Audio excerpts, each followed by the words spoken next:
Прыгать с парашютом, летать на самолете, защищаться без оружия – все это умеют эти ребята. Они не супергерои, они кадеты.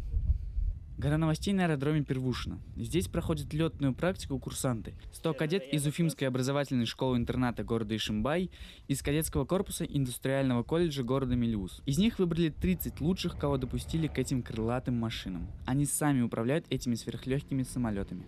Расскажи, как проходит подготовка перед полетом?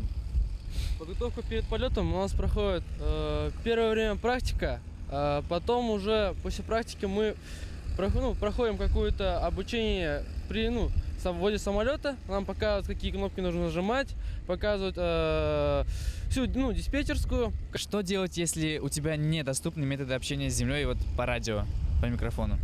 С таким еще не встречался, но думаю, нужно уметь видеть, что находится рядом с тобой. Земля нужна, чтобы ты не врезался в какой-либо самолет, либо не находились люди на взлетно-посадочной полосе. Летно-ознакомительная практика решает. После нее все эти ребята определятся с будущей профессией. Все-таки небо – это стихия или нет? Научиться управлять самолетом – это далеко не все. В летную практику входит воздушное право, общие знания по воздушным судам и основы полета, связь и радиотехнические знания, авиационная безопасность. Это еще не полный список дисциплин, которые осваивают эти парни и девушки. Лиз, расскажи, пожалуйста, каково быть одной девчонкой среди такого количества парней? Вообще меня уважают парни, они защищают меня и в любой ситуации поддерживают. А расскажи, почему ты выбрала именно эту профессию и летаешь на самолете?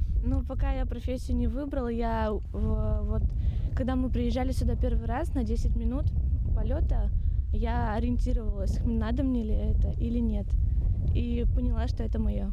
Какие ощущения у тебя прямо сейчас? Может, ты боишься до сих пор, может, у тебя ноги дрожат, я вот пока не заметил вроде, но расскажи.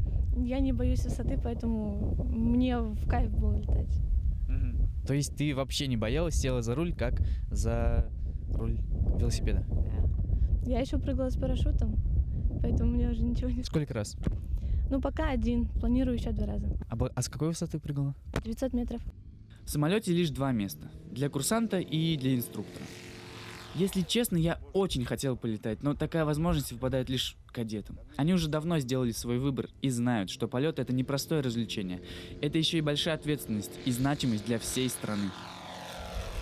Так проходит посвящение в кадеты. Мы поздравляем их с очередным жизненным этапом и по-хорошему завидуем их интересной учебе. Михаил Крылов, Руслан Бикбаев, специально для Горы новостей.